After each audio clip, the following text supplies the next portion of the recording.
ಮಹದೊಡನೆ ಅಮ್ಮ ಸಜೇಶ್ವರಮಣಿಯೇ, ಅಯ್ಯೋ ನಾಥನಿಲ್ಲದ ಬಳಿಕ ಈ ಭೂತಳದಿ ನಾನು ಎಷ್ಟು ಕಾಲ ಜೀವಿಸಿದರು ಬಂದ ಫಲವಿನ್ನೇನಿದೆ ಮಾವಯ್ಯ? ಸ್ವಲ್ಪ ಶಾಂತವಾದ ಅಮ್ಮಯ್ಯ. ಮಾವಯ್ಯ, ಅಮ್ಮ ಸಜೆ, ಸತಿಯರಿಗೆ ಪತಿಯಿಂದಲೇ ಸರ್ವ ಸುಖಕರವೂ ಅಲ್ಲವೇ ಮಾವಯ್ಯ? ಪತಿಯಿಂದಲೇ ಗತಿ ಮೋಕ್ಷವಲ್ಲವೇ ಮಾವಯ್ಯ? ಶ್ರೇಷ್ಠನಾದ ಕಾಂತನನ್ನು ಕಳೆದುಕೊಂಡು ಈ ರಂಡೆ ಮುಖವನ್ನೊತ್ತುಕೊಂಡು ನಾನು ಸರ್ವತಾ ಜೀವಿಸಲಾರೆನು.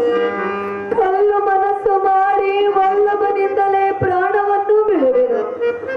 ಎನ್ನ ಸಾವಿಗೆ ನೇಮವನ್ನು ಕೊಡುತ್ತು ರಮಣ ಪತಿಯನ್ನಾಗಲಿ ಇರಲಾರೆನು ನಾನೊಂದು ಕ್ಷಣ.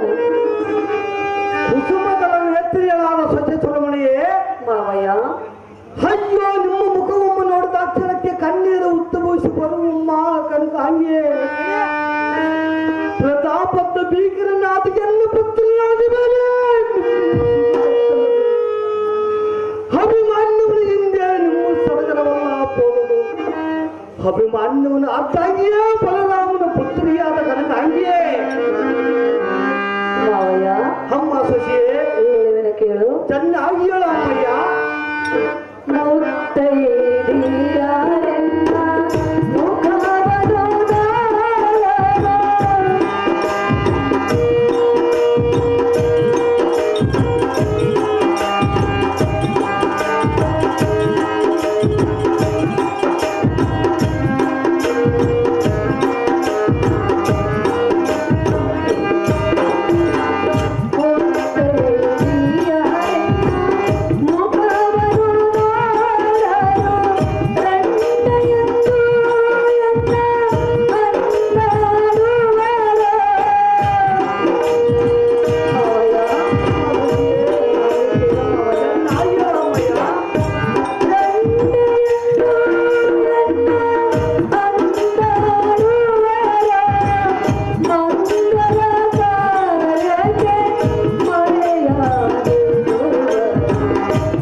ಅಯ್ಯ, ನಿಮ್ಮಂತ ಹಿರಿಯರೇ ಕುಳಿತು ಹಾರಗೊಳಿಸಿದರಲ್ಲ ಎನ್ನ ಪತಿಯ ಪ್ರಾಣವನ್ನು ಮಾವಯ್ಯ.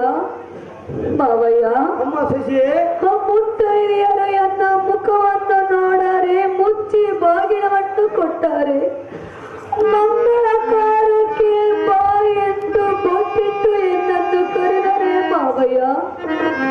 ಮಾವಯ್ಯ, ಅಮ್ಮ ಸಸಿಯೇ, 5 ಮುತ್ತುಗಳಿಗೆ ಒಳ್ಳೆಯದಾಗಿರುವ ಪತಿಯನ್ನು ಕಳೆದುಕೊಂಡು ಹರಣ್ಯ ಮುಖವನ್ನು ಹೊತ್ತುಕೊಂಡು ನಾನು ಸರ್ವತಾ ಜೀವಿಸಲಾರೆನು. ಎನ್ನ ಸಾವಿಗೆ ನೇಮವನ್ನು ಕೊಡು ಮಾವನಾದ ಪಾರ್ಥ.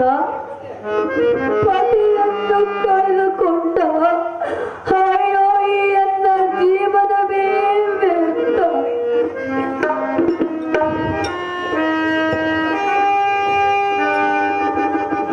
ಕಮಲಗಳ ನೇತ್ರಿಯಲಾದ ಸತ್ಯಸುರಮಣಿಯೇ, ಮಾವಯ್ಯ, ಪ್ರಾಣಪತಿ ಇಲ್ಲದ ಮೇಲೆ ಪತಿಹೀನಳಾಗುವುದಕ್ಕಿಂತ ಪತಿವಡಿನ ಪ್ರಾಣ ಹತ್ಯೆ ಮಾಡಿಕೊಳ್ಳುವುದು ಲೇಖ ಅಂತ ಹೇಳಿದೆಯಲ್ಲ. ಈ ಮಾತು ಮಾತ್ರ ನಿನಗೆ ತರವಲ್ಲ.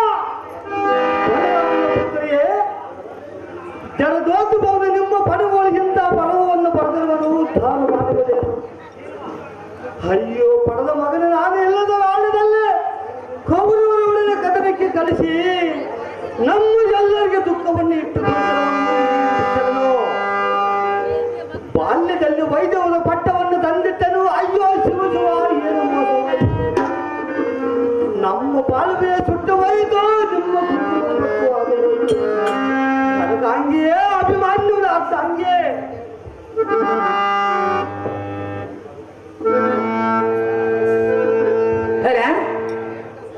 ಇದೇ ಬಾಣಾಪುರ ಗ್ರಾಮದಲ್ಲಿ ಗೌರಿ ಹುಣ್ಣಿಮೆ ಪ್ರಯುಕ್ತ ಅಭಿಮಾನ್ಯ ಕಾಳಗ ಎಂಬ ಪೌರಾಣಿಕ ನಾಟಕ ಇರುತ್ತದೆ. ಅದನ್ನು ಕಲಿಸುವುದಕ್ಕಾಗಿ ಇದೇ ನಾಟಕದಲ್ಲಿ ಹಾರ್ಮೋನಿಯಂ ಮಾಸ್ಟರ್ ಅಂತ ರುದ್ರಪ್ಪ ಸರ್ ಅವರಿಗೆ, ಇದೇ ನಾಟಕದಲ್ಲಿ ಮ್ಯಾನೇಜರ್ ಆದ ಜಗದೀಶ್ ಗೌಡರು 501 ರೂಪಾಯಿನ ಅವರಿಗೆ ಅಡ್ವಾನ್ಸ್ ಕೊಟ್ಟಿದ್ದಾರೆ. ಅವರು ಆ ಆಟವನ್ನು ಕಲಿಸಬೇಕಾಗಿ ವಿನಂತಿ.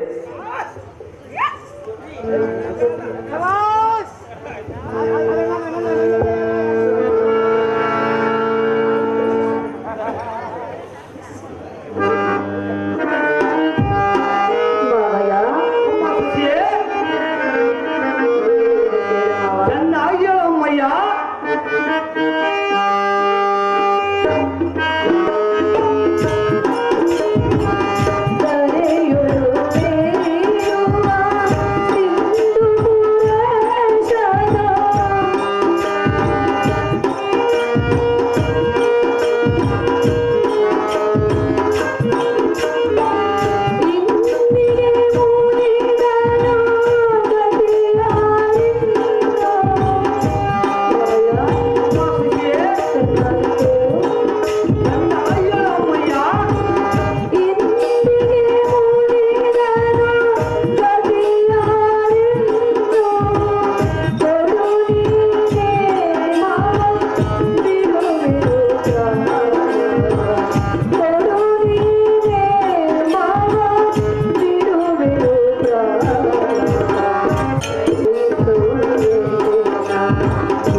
ಸಿಂಧು ಪುರೇಶನೇ ಎನ್ನ ಮೇಲೆ ಮುನಿದಿರಬೇಕಾದರೆ ಇದಕ್ಕೆ ಅನ್ಯರಂದರೆ ಬಂದ ಫಲವಿನ್ನೇನಿದೆ ಮಾವಯ್ಯ?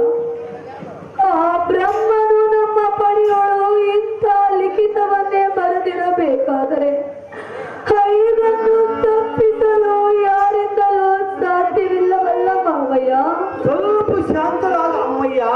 ಮಾವಯ್ಯ, ಅಮ್ಮ ಸಂಜೇಶ್ವರಮಣಿಯೇ, ಪತಿಯನ್ನು ಕಳೆದುಕೊಂಡು ಅದೆಷ್ಟು ದಿನದ ಕಾಲದವರೆಗೂ ನಾನು ಶಾಂತವಾಗಿ ಬಾಳಬೇಕು. ಪತಿಯೊಂದಿಗೆ